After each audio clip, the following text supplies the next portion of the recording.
De nuevo con ustedes aquí en Con Todo y Pensini por Globovisión. Tenemos entonces a un economista, a Ramiro Molina, profesor de Lucavia, Blanca Vera Saf, periodista especialista de la fuente económica @bebavera.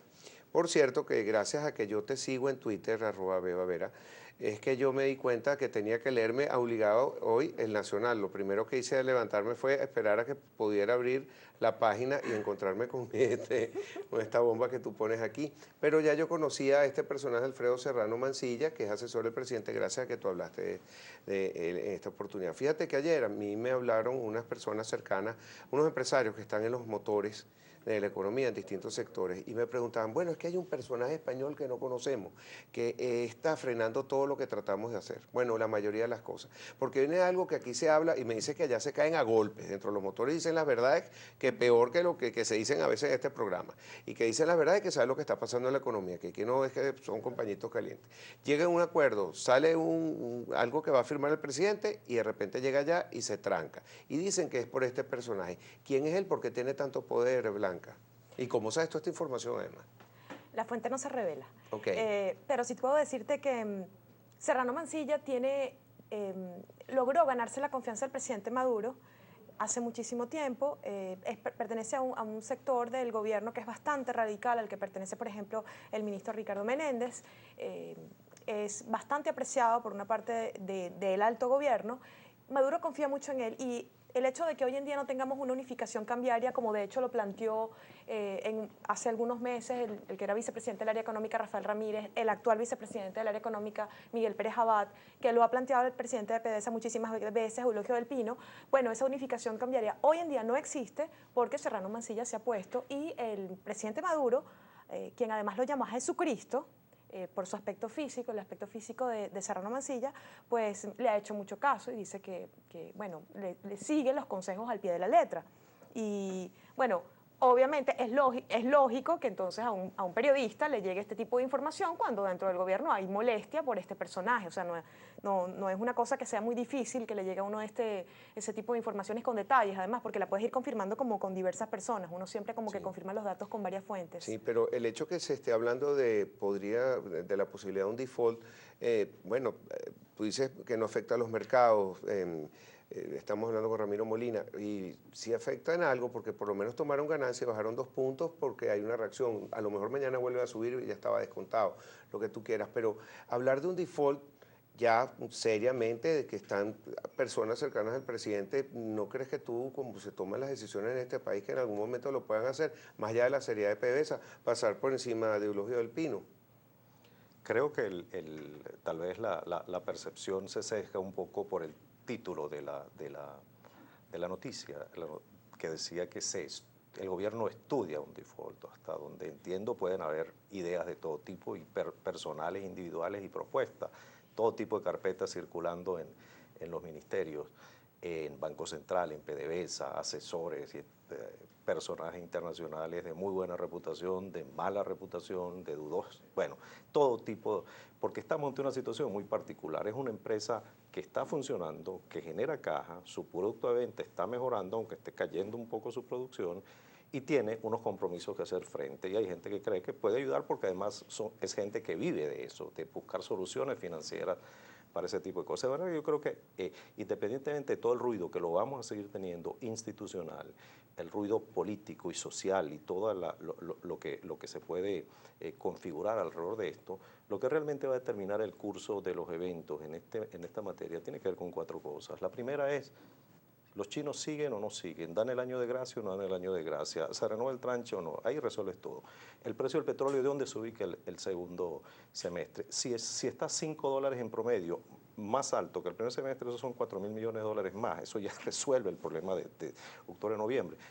¿Ocurrirá? ¿No ocurrirá? No lo sabemos. Tenemos que esperar el transcurso. Pero esos son los parámetros que van a determinar el curso de los acontecimientos, a mi juicio. Y además tenemos del precio del petróleo y China, lo que acabo de mencionar. Hay gente muy profesional que ha solucionado problemas en países mucho más agobiados y que aquí están ante un caso que no es de un país, es de una empresa.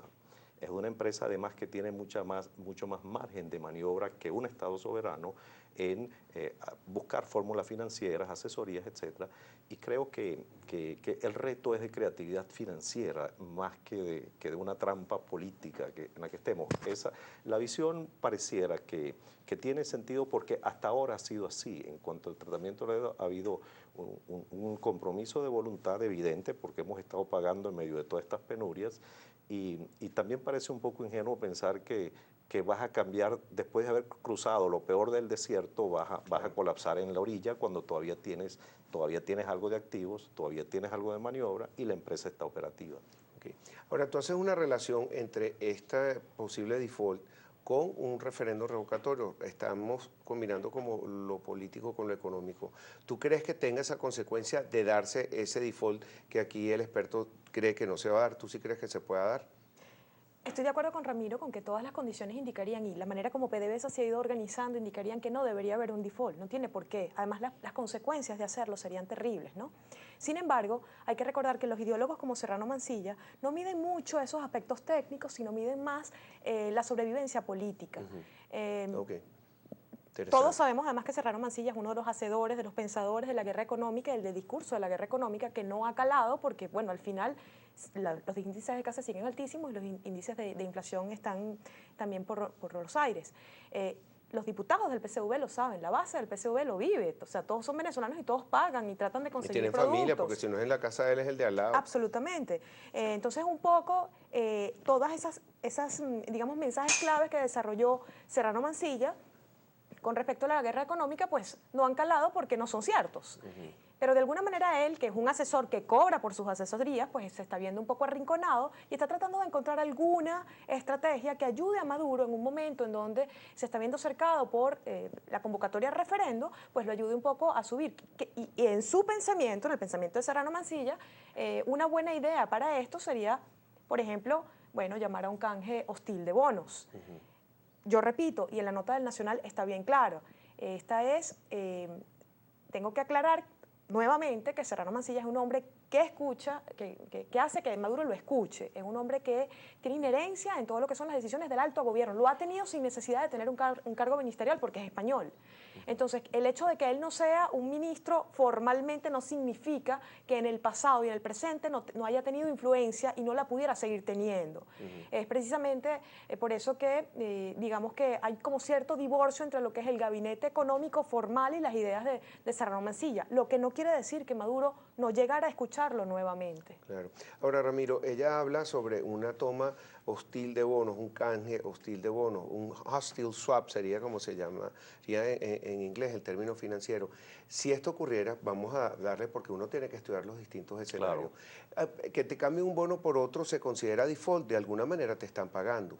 Sí, pero técnicamente es un evento de incumplimiento de las condiciones, como Blanca muy bien lo mencionó hace un momento. Al no cumplir exactamente las condiciones originales, que es el pago efectivo, puntual y oportuno del 100% en efectivo en el momento del pago. Pero eso no quiere decir que no pueda haber fórmulas financieras que te permitan hacer puentes para cumplir con eso y pasar a la siguiente etapa. Por eso creo que aún en el evento en que hubiera alguna voluntad efectiva o alguna estrategia de impago, van a haber propuestas técnicas, profesionales que te permitan bordear eso para no pagar esos terribles costos que habla Blanca y puedas disfrutar los beneficios. Creo que el ambiente además está puesto para eso, es decir, un episodio de repudio. Puede ser parte de un cálculo político, pero al final el sentido común del político es qué gano y qué pierdo con eso. Y en ese censo neto creo que no hay ningún escenario en el que salga ganando, ni aún en términos políticos. Pero el evento concretamente, Pedro, yo creo que está matizado porque hay una sobreatención, es decir, ya todos los bonos venezolanos están castigados como que si Venezuela hubiera hecho default. Es verdad, por el precio tan bajo. Ya está descontado, en buena parte eso. Por otro lado, lo que mencionaba antes creo que tiene muchísima importancia, en el sentido de que la estabilidad que hay de los tenedores te está diciendo que aquí hay una cantidad de gente que tiene tus bonos, que ha estado contigo en toda esta tormenta. con el petróleo bajando de 100 a 20, sucumbiendo y con Y no toda lo la complicación soltaron, social ¿por y qué lo van a política. hacer ahora? Exacto, ¿por qué ahora lo van a hacer? Y cuando además... Pero lo harían hostilmente, según dice Blanca. No creo que tiene sentido ninguna, sobre todo de PDVSA, entonces, porque PDVSA no solamente depende de todos sus flujos y relaciones internacionales, sino que tiene activo, entonces está expuesto, es muy vulnerable a una acción legal inmediata en cualquier cosa, ni siquiera que sea hostil, que parezca hostil. Okay.